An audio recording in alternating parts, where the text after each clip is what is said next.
उत्तर प्रदेश के अंदर चंद्रशेखर रावण भीम आर्मी को लेकर चल रहे थे, हमारी पूरी टीम उनके साथ चल रही थी। लेकिन जब उन्होंने राजनीतिक महत्वाकांक्षा दिखाई अपनी, तो हम सब लोगों ने, खासकर दिल्ली की टीम ने उनको समझाने की बहुत कोशिश की।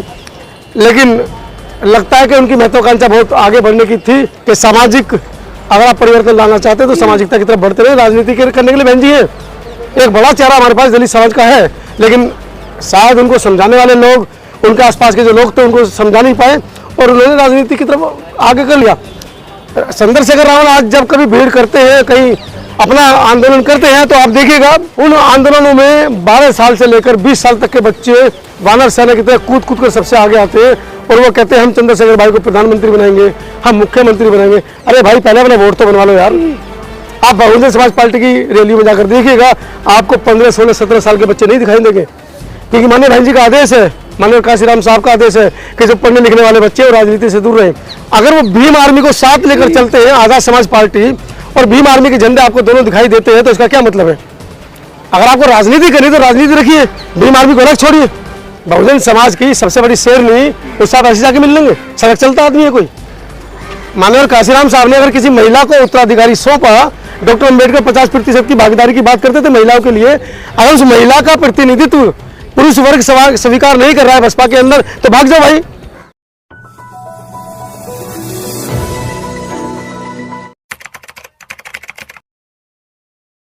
जिस प्रकार से बहुजनों के तमाम पार्टी तैयार हो चुकी हैं, क्या लगता है बहुजन समाज पार्टी को कोई वजूद मिल पाएगा, कोई सीट या किसी प्रकार की जीत हो पाएगी? देखिए, बहुजन समाज पार्टी के राष्ट्रीय कोऑर्डिनेटर आकाश आनंद जी से कल पत्रकार पूछ रहे थे कि भीम आर्मी के बारे में आपका क्या कहना है, तो उन्होंने कहा कौन भीम आर्मी, कौन चंद्रशेखर, ये उनकी अपरिपक्वता को झलकाता है। जिस राष्ट्रीय पार्टी के वो राष्ट्रीय कोऑर्डिनेटर है, कहीं ना कहीं आकाश आनंद जी को सभ्यता के दायरे में अपना वक्तव्य रखना था वहाँ पर, क्योंकि वो राष्ट्रीय मीडिया थी, हमारी आपकी तरह कोई यूट्यूब चैनल नहीं था। रही बात चंद्रशेखर की, तो चंद्रशेखर आज युवाओं का सबसे बड़ा नेता उभर कर सामने आ रहा है। जिस तरीके से एट्रोसिटी के मामले में या कहीं पर भी कुछ भी खबर सुनने को मिलती है, वो सबसे पहले वहाँ पहुँच जाते हैं। तो चंद्रशेखर की ज़मीनी जो मेहनत है, जो उन्होंने कमाई है, ये ज़मीन पर दिख रही है। अब आते हैं बसपा पर। चुनाव उत्तर प्रदेश का बड़ा महत्वपूर्ण है। माननीय बहन जी को, आकाश आनंद को उत्तर प्रदेश के अंदर लगाना चाहिए था, लेकिन वो बाहर, क्योंकि भोपाल में, मध्य प्रदेश में और अलग अलग जगह जहाँ पर झारखंड में चुनाव है, तो वहाँ पर वो लगे हुए हैं, जहाँ पर बसपा का कोई अभी तक मजबूत दायरा नहीं है। आप दिल्ली को ले लीजिए, आज़ादी से आज तक दिल्ली के अंदर 2-3-4 विधायक तो जीते हैं, लेकिन दिल्ली पे कब्जा नहीं कर पाए हैं बहुजन समाज पार्टी के लोग। आप उत्तर प्रदेश छोड़कर झारखंड जा रहे हैं, जयपुर, राजस्थान जा रहे हैं और दूसरी जगह पर जा रहे हैं, आप क्या वहाँ पर जमीनी हकीकत कर पाएंगे? माननीय राहुल गांधी जी जो राष्ट्रीय जो बड़े नेता हैं, कांग्रेस का बड़ा चेहरा है और वर्तमान में प्रधानमंत्री का भी वो चेहरा निकल कर आए हैं सामने। उन्होंने पूरे देश में भारत जोड़ो यात्रा की, वो तमाम फुटेज आप लोगों ने देखी है। आप बहुजन समाज पार्टी की बात कर रहे हैं, तो क्या बहुजन समाज पार्टी का हमारा नया नेतृत्व बहुजन जोड़ो यात्रा नहीं कर सकते? उत्तर प्रदेश में 75 जिले हैं, अगर एक एक जिले को भी पकड़ेंगे तो हार्डली 70-80 दिन में उत्तर प्रदेश निपट जाएगा, जहां एक बड़ा vote bank Bahujan Samaj party का है। लेकिन हमें दिखता नहीं जमीनी स्तर पर। अभी चुनावी बिगुल बजा है तो सारे जिलाध्यक्ष, सारे कोऑर्डिनेटर सभाएं करने लगी है, लेकिन पूरे साल अगर हम उनकी फेसबुक आईडी भी देखें तो कहीं 4 आदमी के साथ बात करते हुए उनके फोटो नहीं है। सभी पार्टियां गठबंधन कर ली है, बीजेपी अलग गठबंधन कर ली, कांग्रेस अलग गठबंधन, लेकिन बीएसपी की तरफ से अभी कोई इस तरह का जवाब सवाल कुछ नहीं नजर आ रहा है। और चंद्रशेखर, मायावती, वामन मिश्रा, तमाम बहुजनों की पार्टियों को कांग्रेस, बीजेपी ने दरकिनार कर दिया जी। तो आपको क्या लगता है कि तीसरा विकल्प कोई बन के आएगा या मायावती फिर बीजेपी? जिस तरह से पूरे विपक्ष ने इंडिया के छाते को अपना लिया है, तो आप समझिए कि माननीय बहन जी पिछली बार भी अकेले चुनाव लड़ने की बात कर रही थी, लेकिन बाद में उन्होंने गठबंधन किया समाजवादी पार्टी से। इस बार भी वो अकेले चुनाव लड़ने की बात कर रही है, चूंकि बड़ा चेहरा है और एक बड़ा अनुभव उनके पास है। उनका अनुभव उनको किस दिशा में ले जाएगा, अभी वो भविष्य के गर्भ में है। लेकिन मुझे लगता नहीं, माननीय बहन जी जिस तरीके से वो कह रही है कि हम अकेले चुनाव लड़ेंगे, अकेले बात बनने वाली नहीं है, उन्हें इंडिया के साथ आना ही पड़ेगा। क्या आपको लगता है कि मायावती जी को बड़ा दिल दिखाना चाहिए चंद्रशेखर को और छोटे नेताओं को आगे बढ़ा के मौका देना चाहिए? देखिए, इस बारे में मैंने पहले भी अपने वक्तव्य दिए हैं। जब ऊना कांड हुआ था, जिग्नेश मेवानी गुजरात के अंदर एक बहुत बड़ा चेहरा बनकर निकले थे। जब हम राजनीति को देखते हैं तो वहाँ पर हमको दो तरह की कैटेगरीज दिखती है। एक वो जो रचनात्मक नेता हैं, जो जमीनी स्तर से उठकर आज नेता बने हैं। दूसरे नेता घटनात्मक नेता, जो किसी मुद्दे को लेकर आए और आगे आके अपनी महत्वाकांक्षा राजनीति में प्रेरित की और खत्म हो गई। सोडे की बोतल खुली, फुस हुई, खत्म हो गई। जिग्नेश मेवानी, चंद्रशेखर और भी दो तीन बड़े चेहरे दलितों के जो उभर कर आए, वो एक घटना की उत्पत्ति थे। जिस समय ऊना कांड हुआ, जिग्नेश मेवानी निकल कर आए। वो चाहते तो समाज सेवा करते रहते, राजनीति लालच ना करते तो शायद आज बड़ा चेहरा या मुख्यमंत्री पद के दावेदार गुजरात से हो सकते थे। उत्तर प्रदेश के अंदर चंद्रशेखर रावण भीम आर्मी को लेकर चल रहे थे, हमारी पूरी टीम उनके साथ चल रही थी। लेकिन जब उन्होंने राजनीतिक महत्वाकांक्षा दिखाई अपनी, तो हम सब लोगों ने, खासकर दिल्ली की टीम ने उनको समझाने की बहुत कोशिश की। लेकिन लगता है कि उनकी महत्वाकांक्षा बहुत आगे बढ़ने की थी।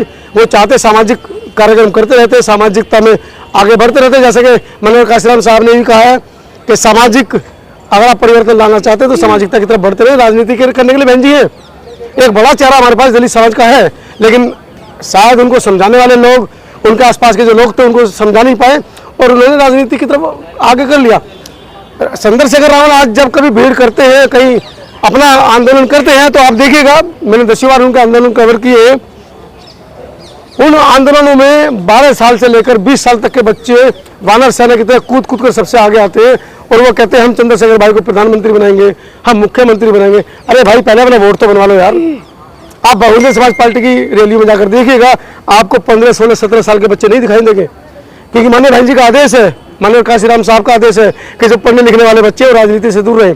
यही कथन डॉक्टर अम्बेडकर ने अपने 40 वॉल्यूम के वांग्मय में लिखा है कि बहुजन युवाओं को राजनीतिक और सामाजिक कार्यों से दूर रहना चाहिए, उन्हें अपनी पढ़ाई लिखाई की तरफ ध्यान देना चाहिए, अपना भविष्य बनाना चाहिए। और भविष्य बनाने के साथ साथ जब उन्हें लगे कि हम परिपक्व हो गए, उनके परिवार को लगे परिपक्व हो गए, तब उन्हें सामाजिकता में हिस्सेदारी लेनी चाहिए। तो हमारे युवा किस दिशा में जा रहे हैं? अभी तुगलकाबाद वाला मामला आपने देखा, 95-96 बच्चों के ऊपर पुलिस रिपोर्ट हुई। 2 अप्रैल वाले मामले में लगभग 40,000 बच्चों के ऊपर FIR दर्ज है। उन बच्चों के ऊपर FIR दर्ज है जिनका वो आखिरी साल था, उनकी नौकरी के कॉल लेटर उनके घर पर आ चुके हैं। लेकिन पुलिस वेरिफिकेशन में जब उनके ऊपर आपराधिक मामले दर्ज पाए गए तो उनकी जिंदगी तबाह हो गई। 10,000 से ज़्यादा ऐसे बच्चे हैं, जिंदगी तबाह खत्म हो चुकी है, उनकी जिंदगी खत्म हो चुकी है और उनके पास कोई विकल्प नहीं बचा है, उनकी एज पूरी हो चुकी है। आपका कहने का मतलब है कि जो ASP पार्टी के जो प्रमुख है, वो जो काम कर रहे हैं ग्राउंड लेवल पे, लोगों से मिल रहे हैं, जितने भी जहाँ भी घटनाएं होती हैं वहाँ पे तुरंत पहुँच जाते हैं, क्या उनका ये कार्य व्यर्थ है? उनका कार्य देखिए व्यर्थ भविष्य के घर में है। अगर वो भीम आर्मी को साथ लेकर चलते हैं, आज़ाद समाज पार्टी और भीम आर्मी के झंडे आपको दोनों दिखाई देते हैं, तो इसका क्या मतलब है? अगर आपको राजनीति करनी तो राजनीति रखिए, भीम आर्मी को अलग छोड़िए। लेकिन दोनों झंडे जब एक ही बैनर में दिखते हैं, आप बसपा की कोई भी रैली देखिएगा, बहुजन समाज के किसी संगठन का, सामाजिक संगठन का, उसमें बैनर नहीं दिखाई देगा, लेकिन समाज के सारे वो लोग जो सामाजिक संगठन में काम करते हैं उस रैली में आपको दिखाई देंगे। आपके बातों से कुछ अलग सा मुझे नजर आ रहा है जी। बहुजन समाज के युवाओं को जो पढ़ लिए लिख लिए और जिनके पास बेरोजगार है जी, क्या उनको राजनीति में नहीं आना चाहिए? आना चाहिए, लेकिन शिक्षित तो हो। बाबा साहब का सबसे पहला मंत्र था शिक्षित बनो। आप शिक्षित हुए नहीं, 17-18 साल की उम्र में आपने 12वीं क्लास पास की, 17 साल की उम्र में, और झंडा लेके चल दिए भीम आर्मी करके, आज़ाद समाज पार्टी करके। क्या भविष्य आपका, मुझे बताइए ना। अरे बाबा साहब ने कहा शिक्षित बनो। शिक्षित बनो के लिए ये नहीं कहा कि झंडा उठा के सड़क पे निकल लो। अरे पहले अपना भविष्य बनाओ, अब पहले अपने परिवार को देखो, अपने क्षेत्र को देखो, फिर जाके प्रदेश को देखो, फिर जाके देश को देखो। आपको ABCD पता नहीं, काशीराम साहब के जो मिशन है उसका पता नहीं, डॉक्टर अम्बेडकर के मिशन का पता नहीं। जी, और सोचने लायक भी है। पहले तीसरे नंबर की सबसे बड़ी भारत की पार्टी थी राष्ट्रीय पार्टी जी, आज वो चौथे नंबर पर है। क्या कारण है? क्या परिवारवाद के चक्कर में बसपा को कहीं ना कहीं नुकसान उठाना पड़ा है? देखिए, ये गलती बसपा की नहीं है, ये बहुजन समाज के नेताओं की महत्वाकांक्षा की गलती है। जो बसपा से टूटा या बसपा से बहन जी ने निकाला, अगर वो थोड़ा इंतजार करते तो शायद वो वापस ले सकती थी। ये मैं नहीं कह रहा हूँ, ये बहन जी खुद कहती हैं। लेकिन महत्वाकांक्षा है कि उन्होंने पार्टियां बना ली, उन्होंने सामाजिक कार्यक्रम नहीं किए, उन्होंने पार्टियां बना ली, दूसरे दलों में जाके समावेश कर लिया, अपने आप को खत्म कर लिया। शायद आपको नहीं पता होगा कि बसपा के जो जब तक काशीराम थे तब तक बसपा में काम करने वाले की इज्जत हो रही थी। जी, जैसे काशीराम नहीं रहे तब से बसपा में बहन जी और अपने बहुजन समाज के नेताओं से मिलना जुलना बंद कर दिया। जी, यहाँ तक कि आप अगर मिलना चाहेंगे तो बहन जी से मिलना आसान नहीं है। जी। हाँ, तो कैसे तो ये इसको आप नेगेटिव में लेते हैं। बहुजन समाज की सबसे बड़ी शेरनी उस साथ ऐसे जाके मिल लेंगे, सड़क चलता आदमी है कोई। माननीय काशीराम साहब ने अगर किसी महिला को उत्तराधिकारी सौंपा, डॉक्टर अम्बेडकर 50% की भागीदारी की बात करते थे महिलाओं के लिए, अगर उस महिला का प्रतिनिधित्व पुरुष वर्ग स्वीकार नहीं कर रहा है बसपा के अंदर, तो भाग जाओ भाई। मैं बसपा का प्रवक्ता नहीं हूँ, लेकिन एक महिला पुरुष को देखते हुए यह पितृसत्तात्मक समाज का विरोध जो इस जंतर मंतर पर सैकड़ों की संख्या में महिलाएं रोज करती हैं, बसपा में क्यों नहीं चलेगा? वो दिखाई नहीं देगा आपको?